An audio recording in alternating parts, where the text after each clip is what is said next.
Hello, welcome back to my channel, or if this is your first time here, welcome. My name is Sarah, and on this channel, I cover anti-MLM and scam commentary. If that is your sort of thing, I would love if you could subscribe to the channel, just click like on the video, leave a comment, and with that, let's get started.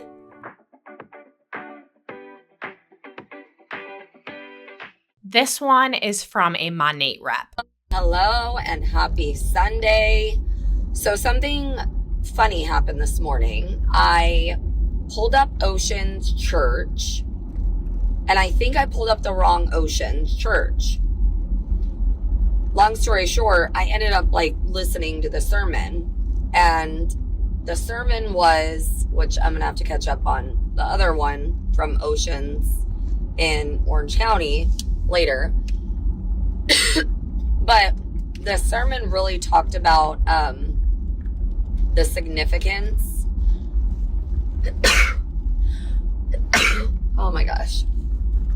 The significance between victor and victim. And it just really sat with me for a minute, because I think that ultimately God gives us the choice. I work with a lot of people, okay? I feel like I've had enough encounters to realize and to see that I would say 98% of people fail in what they want to do or are doing because of victim mentality. Okay, so we're starting with a church sermon. So there's nothing about MONAT yet, but we need to keep in mind who is saying this. She isn't a random person who is reflecting on personal growth. She is a super high up leader in MONAT. MONAT, a multi-level marketing company that she has spent years recruiting people into a business model where a massive majority of those people will not succeed. Failure is written into the model.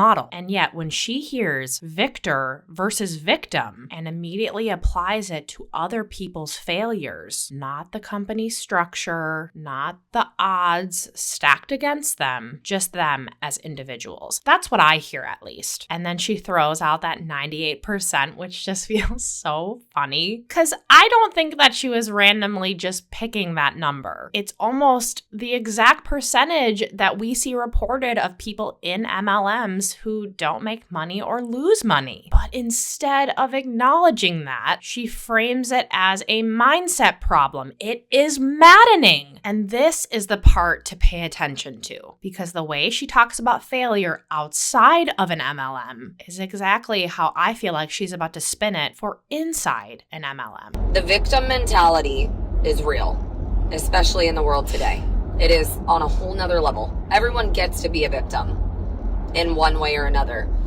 And one of the main reasons why I wanted to start the Business Bible Club was to really share a little bit deeper into my story and the things that I could have chose to be a victim in, but I didn't. So anyways, I'm going to share my notes on this, but I don't know. It's I think of so many different situations where it's God gives us the gift of free will. And I think that something I am really, really, really leaning into is the reward of obedience. And I could tell you every part of my life where my obedience has been rewarded. And I could tell you the areas of my life where I wasn't obedient and I wasn't rewarded. Okay, but obedience to what and to who? Because if she's implying that success, whether in life or faith or business, is just about being obedient enough, to me, that's concerning. Obedient to what exactly? MONAT? To her? To this version of faith that is being packaged up and presented to us today? And I have to say this, and if you've been watching my channel, you already know this. I am not religious, but I fully respect other people's religious practices, the way that they believe, etc. I, however, have a problem with when religion is manipulated into MLMs. If obedience leads to reward, then what does that mean for people who are struggling? If someone in her downline isn't making money, is it because they just haven't obeyed enough? That they just need to keep pushing, keep believing, keep following her lead? Because if that's the message, it's not just bad business advice, in my opinion. It feels, again, in my opinion, like a control tactic. She's spinning this as part of promoting her business Bible club. And when she brings this up in this post and other posts that I saw, she'll say it's not about business, but like the word business is in it, yes.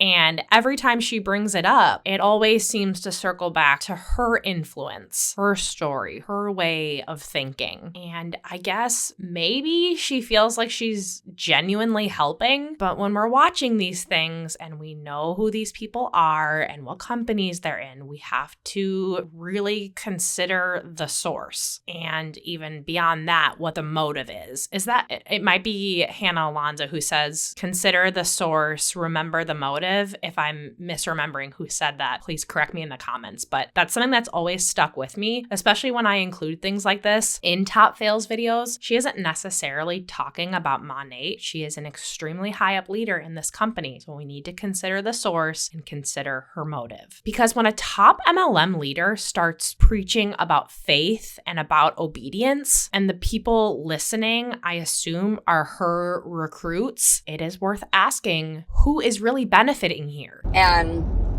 you know, another part of context that I really want to lean into and share more on is the fear of God. And I think that it's almost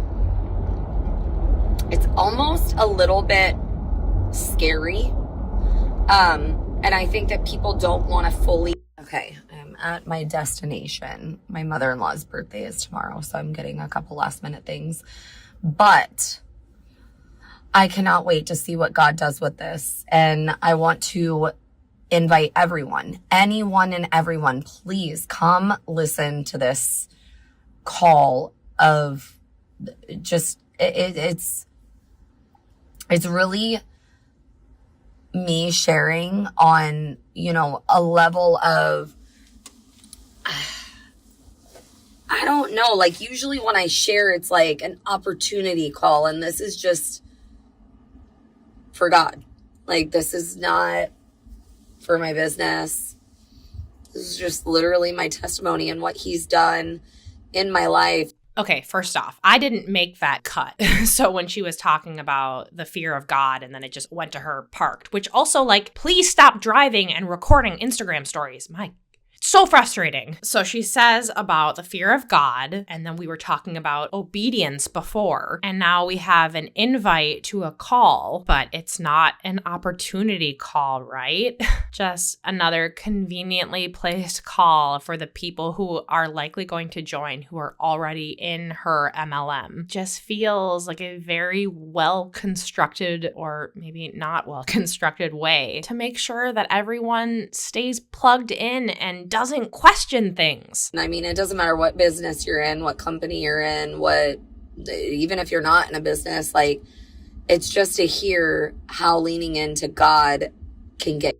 So another thing you could do is join the Business Bible Club. It's kind of like a chat. It's kind of like a diary. I don't even know. It's kind of just like somewhere for me to share with you guys what I'm doing and keep you updated, and just little things that are on my heart. But it's just a channel that you could tune in and hop on and kind of stay in the loop, and I will keep everyone posted on there. All right, so she says it's not about business. And I don't know, maybe she really does believe that. But in my opinion, when someone at the top of an MLM starts a channel or whatever on Instagram to keep people in the loop, I feel like it's hard to separate those things. Because even if this is just about her faith, it's also about who stays connected to her. And if someone is still tuning in, still listening, still part of this space, space, the space that she's built. It's a lot easier to keep them involved in her world, MONAT included. To me, it feels a lot more than just a chat or a diary. It is a way to keep people further engaged. When people are constantly hearing messages about perseverance, about faith, and about obedience, especially from a leader that they trust, I feel like that's going to make it a lot harder to walk away from the business side of things. I cannot say for sure what her exact intent is. I can only share what my opinions are, having watched this and knowing the background of this rep. I also know that when business and faith overlap, the lines are gonna get blurry. And when those lines are blurry, it is a lot harder for people to step back and say, maybe this isn't working for me. All right, for this next one, this is a rep's Instagram story, and she has some text on the screen, and then she talks, and then she has text on the screen again. I'm going to read what's on the screen, let her video play, and then we'll add my commentary at the end. All right, so on the screen, it says, I was thinking about this tonight. It's so sad because some people will miss out on an opportunity because of insecurity or even pride. My encouragement tonight is to lay it all down for the greater good. If you have been watching and know you need to join us, please message any one of us. There's a seat at the table for you too. It's not too late. You are right on time. So I think I was thinking about this earlier. I was like, the question keeps coming up. It's like, how do you know? And number one, the odds are stacked in her favor. Think about one of the strongest companies in this space. They've not just proven themselves for 6 months or even 60 years. Some of the strongest leaders in this space who built some of the world's most successful sales teams. And some of the company owners who are coming together to lead this movement. I mean, it's so powerful. The odds are stacked in our favor. The second thing is God's word. I mean, I have stood on Isaiah 61:7 for so long. The Lord will restore double our losses, even our joy. Restoration in the Bible is promised over and over again, twofold. Like, I am standing on God's promises and his words that we will build back not only what we had, but even greater. And last, how do I know? God's spoken word.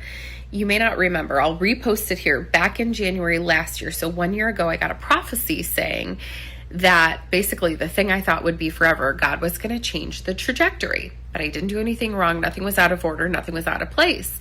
And a great betrayal was coming, but God was going to heal it. And it goes on to say, suddenly people come to you and say, what would it take for you to sell this and do this? And when this happens in 18 months, it will make up for the past 3 years. So sometimes God speaks to us through his word, right? The scriptures we stand on, but also through the words of other people. I actually got 2 incredible words about this business that I'm going to share. But ultimately, what keeps people from joining? Sometimes it's insecurity, but also too, it also can be a spirit of pride. Well, I don't want to go with the flow. I don't want to do what these people are doing. And at the end of the day, we have to listen, hear, and obey what God wants us to do for our life. I'm going to share this word for you. So good.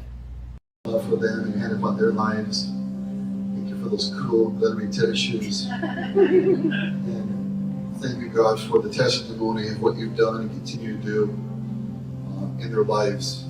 God, you're so good.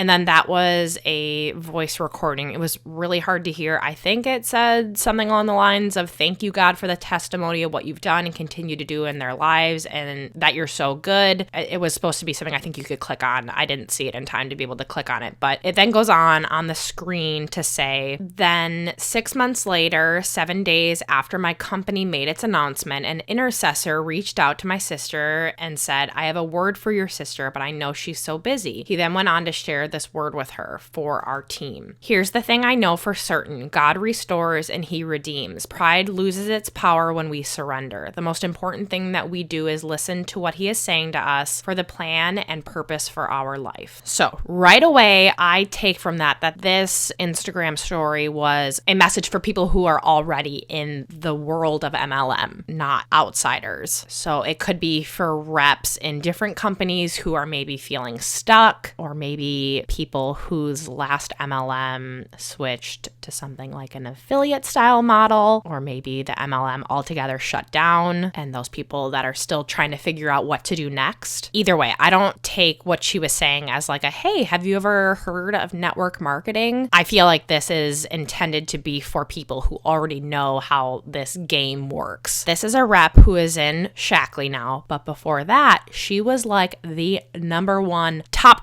person in Rodan Fields. Based on what I found, she was the first $1 million earner in Rodan Fields, and at one point was the highest earner in that company. So she's not just a rep who was in a company who went affiliate or closed down and then is just jumping to another. She was at the top. She built teams, she made serious money, and she saw firsthand what happens when an MLM shifts in a way that no longer supports their top leaders. So back in her Instagram story, she says something along the lines of people missing out on an opportunity because of insecurity or pride. And I don't know, that just feels like really pointed. Who is this for? Like, who is this directed at? Is it for her downline from her previous company? Like the downline that didn't follow her over to Shaklee? Maybe, like I said, those reps that are still unsure of what to do after a previous company made a shift in a way that they didn't want to follow, or maybe even people who are in her MLM but are questioning whether or not they should stay. It's just like the way that she's framing hesitation. It's not like, oh, maybe you're unsure or skeptical because you've seen people lose money, or maybe you've done this before and it didn't work out for you. Nope, it's pride, it's insecurity. It just feels so manipulative. Maybe people do have a valid reason for hesitation, because maybe they've heard this exact speech before. Maybe they don't want to risk their time and money again. But sure, let's blame it on pride. So then she hits on the whole odds are stacked in our favor thing. And I don't know, I guess it just kind of depends on who we're talking about here. Because yeah, some people in this business model are doing great, but statistically, this business model does not work out for a majority of the people in it. So I personally wouldn't call that stacked in our favor as much as like stacked in the favor of the people who joined at the right time. And then the whole angle of bringing God into it. As I've mentioned, I'm not religious, but I respect religions, and I apologize for always re-saying that, especially if you've been watching my videos, but I do think it's important to try to show you that I am not commenting on religion at all. I'm commenting on how I feel like how absurd it is that this theme keeps coming up in MLM pitches, at MLM conferences, with everything to do with the MLM business model of today. And I'm not an expert. I'm not going to say that I understand how to read scripture, but this messaging feels really off to me. It is one thing to say that you personally feel led to do something, but I take what she said as not just her saying, I believe in this business. I think she's saying that God believes in the business. Like all of this is part of his plan. That switching from one MLM to another wasn't just like a business move, a career move, but something that she was meant to do. And the Isaiah 6:1 reference, okay, so I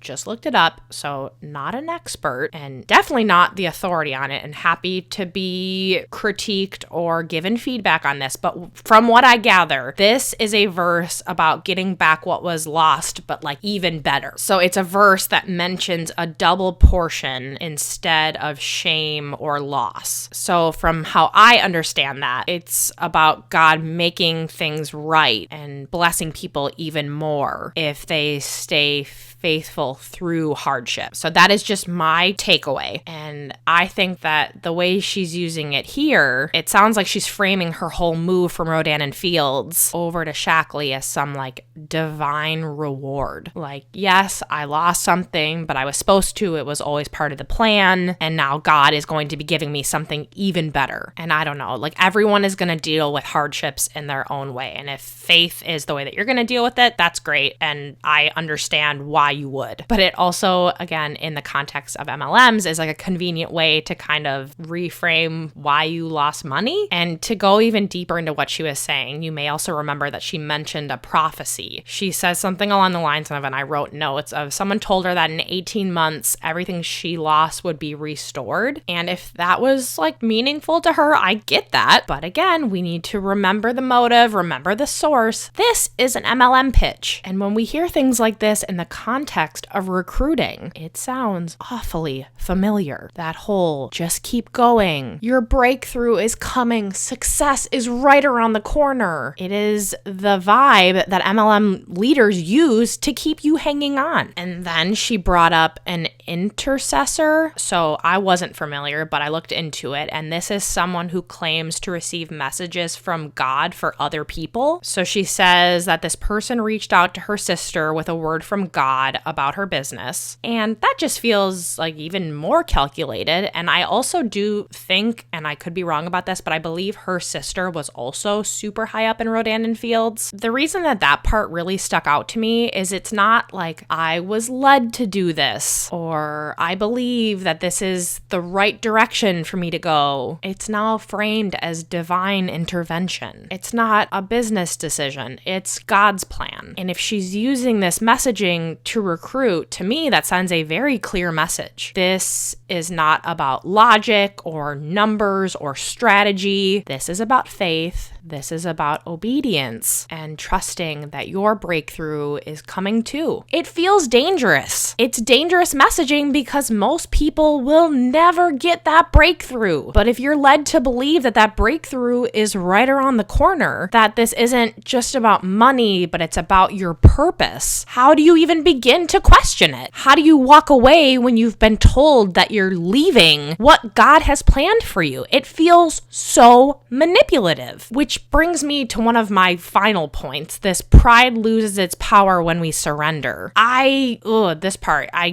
can't get over this part because I just really wish I knew who she was talking to here. Like, is this former Rodan Fields reps who feel betrayed? People who lost their income when their company went affiliate? All those different options that I've mentioned multiple times throughout this video. So to me, the message is don't question it, don't hesitate, just surrender and trust. But trust what exactly? How will this time be any different? That the same system that let these people down before is suddenly just going to work? And that ignoring their doubts is somehow the key to success? It is so twisted, and this is how people get stuck. The people I think this message is intended for are the exact people who should be skeptical. They have seen firsthand how MLMs operate, but she's spinning that as their doubt is just pride getting in the way, almost like thinking too much is the problem. That surrendering, not evaluating, not making a smart, thought out, logical choice is what will lead them to success? Is this why people stay in MLMs for so long? Even when they've been completely wronged by them? Even when they've lost money, they've lost time, they likely lost relationships while they've been chasing a breakthrough that has never come because they've been told over and over again that doubt is the enemy? Leaving means they didn't have enough faith and that if they just hold on a little longer, a double portion is coming. And honestly, I think that this is probably the mentality she had to have to get over what happened with Rodan Fields. Because if we're honest, she could have stayed. Rodan Fields did not close down. They're still operating. Rodan Fields went affiliate. She still had a spot there, but she wouldn't be making money off of her downline anymore, which means she had to leave if she wanted to continue making the same income that she was. So instead of saying, hey, I left because my income was being severely, significantly affected, she has to spin it into something bigger. And I just feel like that spinning is just incredible.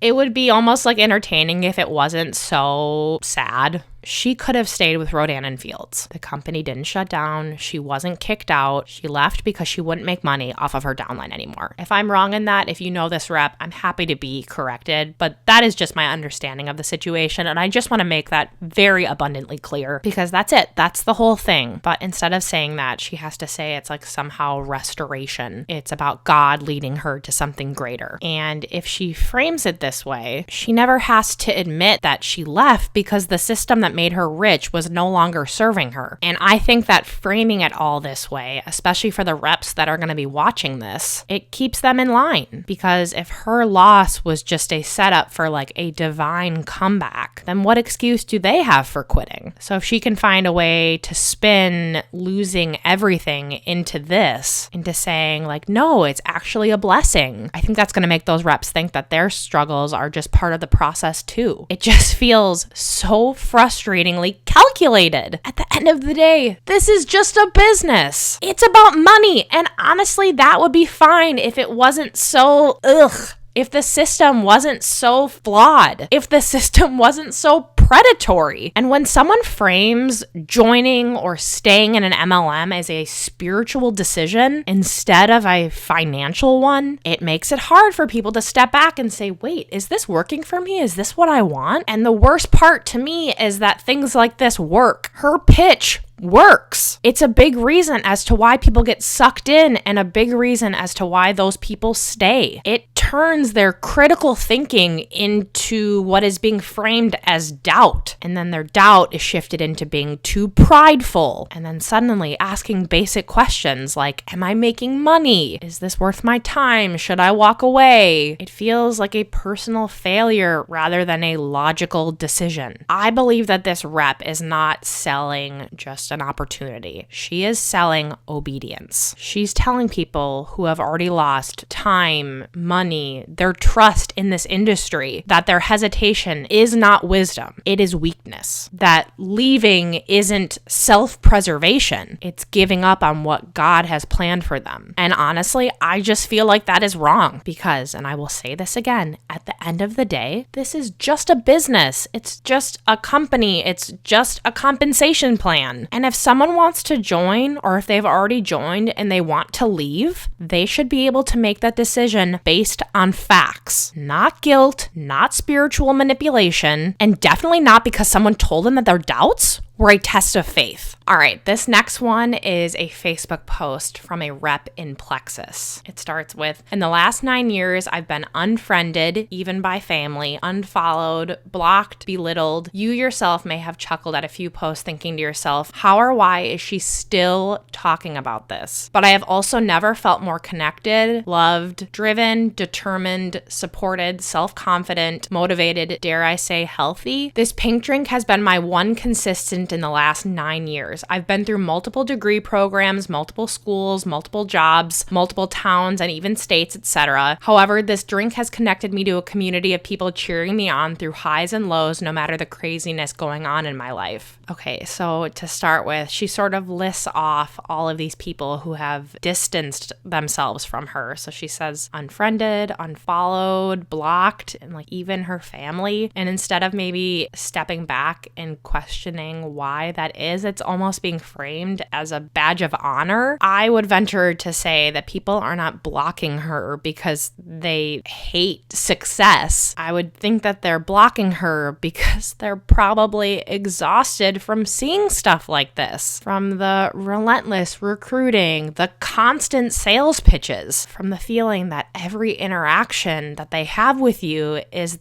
that you're selling something. Then after listing all of that like personal cost that she has had to, metaphorically pay, she flips it to say, but I have also never felt more connected, more supported. That's not an accident. MLMs will consistently redefine success to keep people in. It's not about financial results because there are more often than not good financial results. It is about feelings because even when you're losing money, you're losing relationships to the people you're closest with, you're winning emotionally. And then the line of this pink drink has been my one consistent in the last 9 years. 9 years. Not a stable job, not financial security, a drink mix. That's not stability. It's like dependency. And dependency is likely exactly what Plexus wants from you. Because if we dig into Plexus as a company and their own income disclosure statement, the average earning for all ambassadors is $531 per year, $44 a month. Active ambassadors are those who actually earn commissions, $2,437 per year, $203 per month. The top 10% of reps in the company, $4,584 per year, $382 a month, that is, before expenses. And the top 1% of people in Plexus, $34,074 a year, with half making less than $15,512. And that doesn't include expenses. And to stay commission eligible, ambassadors need 100 PV per month. That's $100 in personal volume, which is most likely their own personal product purchases. So when she's saying that this pink drink has been a constant in her life for 9 years, like, let's be real, of course it has. If she stops buying it, she stops qualifying. If she stops qualifying, then she's no longer active in the business. And then I think that if she's no longer active in the business, she's going to lose that sense of community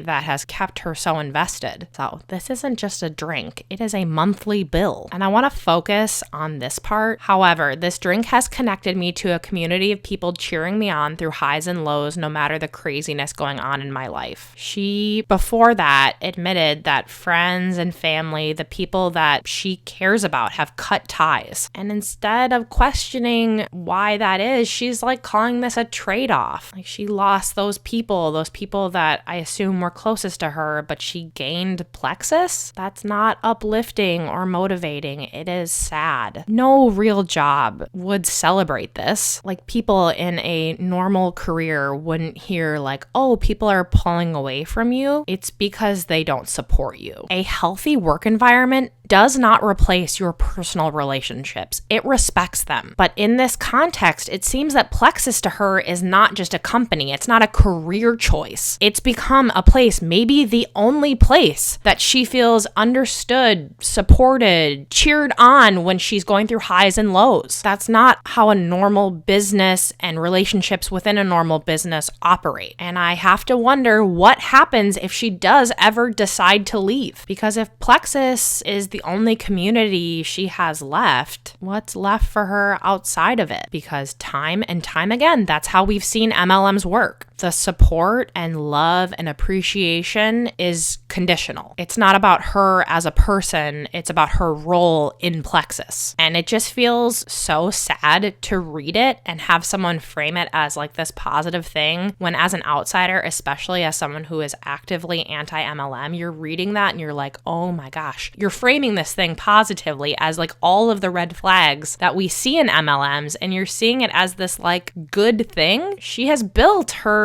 identity, her friendships, and her sense of belonging around something that will drop her as quickly as possible the moment she is no longer found to be useful in the business. So to me, it does not feel like she is only selling a product. She's so deeply invested into this system, and it's a system that has made her believe that losing real relationships is worth it. She goes on to say, now, does it hurt when people judge me because I am a proud network marketer? Yeah, it does. But people judge me for being a teacher, for taking on too many tasks, clubs, coaching 2 sports, new teacher, and my own teaching classes, just to name a few, for being too organized, for being an overachiever, but ... let them. Thanks, Mel Robbins. So she starts that by like sort of asking if it hurts to be judged for being in Plexus, but instead of like addressing why people may be critical of that, she just shifts the focus, because it seems like people are also judging her for being a teacher, for coaching, or being too organized. past. And to me, that sort of reframes criticism on Plexus as just like another unfair judgment. Teaching and coaching are legitimate jobs with usually very stable pay. Plexus is a multi-level marketing company that is recruitment based, where most people lose money. But by her listing all of those things together, she's sort of making it seem like people are dismissing her entire character, her entire work ethic, rather than them likely questioning Plexus as a company. And this is a very well-known and very frustrating strategy in MLMs. When the business model is under scrutiny, shift the conversation to personal identity. So, for example, if someone questions the money, it's not about profit, it's about belief in the product. If someone brings up Plexus's track record of false health claims, it's about personal wellness and how the rep feels. Or if someone like me brings up that ambassadors don't really make any money, it's not about the income, it's about community, it's about purpose. By shifting away from the reality of Plexus's structure, she is getting to avoid having to defend why this opportunity doesn't financially benefit a majority of the participants. Instead, it's being framed by this rep as resilience, not a business decision, but a lifestyle. And the Mel Robbins part. Let them. Thanks, Mel Robbins. And I know it doesn't matter, but in my typical fashion of like, I can't just see these things and let them go. It is my opinion that the let them theory is not a concept from Mel Robbins. The phrase came from a very viral poem from 2022 by Cassie Phillips. Mel took it, turned it into a book, and didn't credit the original author. And I don't know, it just feels like kind of fitting because the rep is like repackaging these things that don't feel positive as being a positive from Plexus. And then she's repackaging, in my opinion, a stolen self-help catchphrase as a way to dismiss criticism. She goes on to say, now let me share boldly what I have found to help me feel better with the world. Hashtag Plexus for life. Let me share a probiotic that helped me heal a gut that had hurt for 18 years. Hashtag ProBio5. So she's claiming that a Plexus probiotic healed her gut after 18 years of issues. And that alone, based on my understanding, is not something that you're allowed to say. Plexus explicitly tells ambassadors, don't claim or suggest that our products can diagnose, treat, cure, or prevent any disease. Don't use testimonials in product advertising about how a Plexus product helped someone fight a disease. Don't claim that Plexus products treat a symptom of a disease or a class of disease, even when using everyday terms. And I think that last point is like extra important because Plexus knows, I think, a little too well that making vague but disease adjacent claims still gets you in trouble with regulators. That's why they have this in their fine print. These statements have not been evaluated by the FDA. This product is not intended to diagnose, treat, cure, or prevent any disease. But instead of stopping these claims that reps say, Plexus benefits from them. The company itself can't claim to heal any health-related ailment, so they let the reps make those claims for them. And this is why they've been warned repeatedly by regulators. 2014, FDA warning for marketing Plexus products as treatments for diabetes and high blood pressure. 2020, FTC warnings after Plexus reps exploited COVID-19 fears with false immunity claims. This keeps happening because Plexus relies on these exaggerated claims to sell their overpriced products. She might genuinely believe that that product helped heal her gut, but belief is not clinical proof. And Plexus knows that they can't legally back up what she's saying, which is why she shouldn't be saying it. She goes on to say, 9 years ago on my 18th birthday, I clicked join and never looked back. Today is your chance to do the same. 18.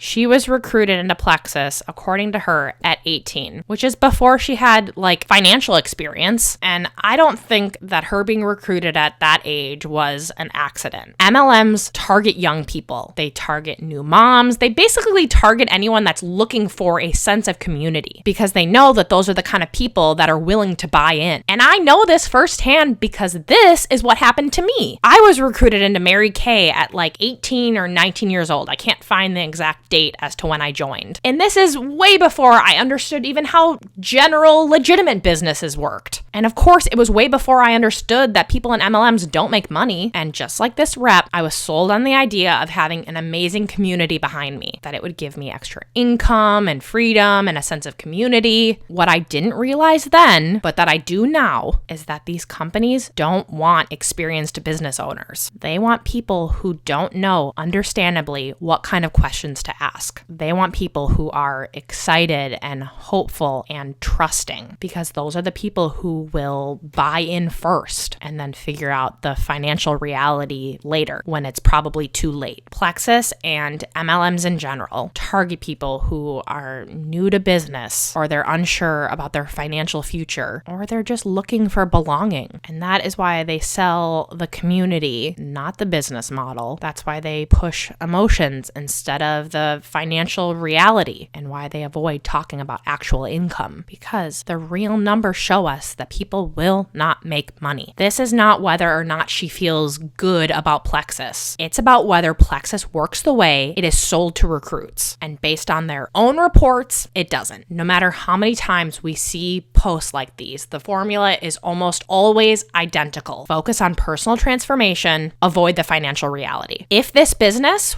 was actually profitable, I believe that the selling point would not be community. It would not be belief. It would not be your personal journey. It would be the actual earnings. But in this case, for this rep, I don't believe it can be, because I'm assuming the actual earnings are not very good, because Plexus, like every other MLM, is not designed to work for the majority of people. It is designed to keep them in the system and to keep them spending. This one is a TikTok live from a bomb party rep. I found this clip in a bomb party subreddit, and just for reference, I had to isolate her audio from the music she had playing in the background, and then I also cut out some like long pauses, but that's it.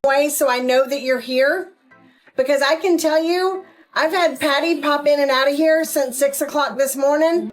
She has over 500 taps and 13 comments. And it still keeps her taps, even though she's not in here. Tracy, I can't see your comment. So good.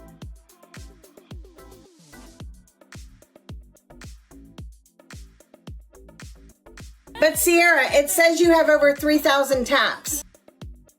More than 30 minutes and 3,000 taps with only 5 comments.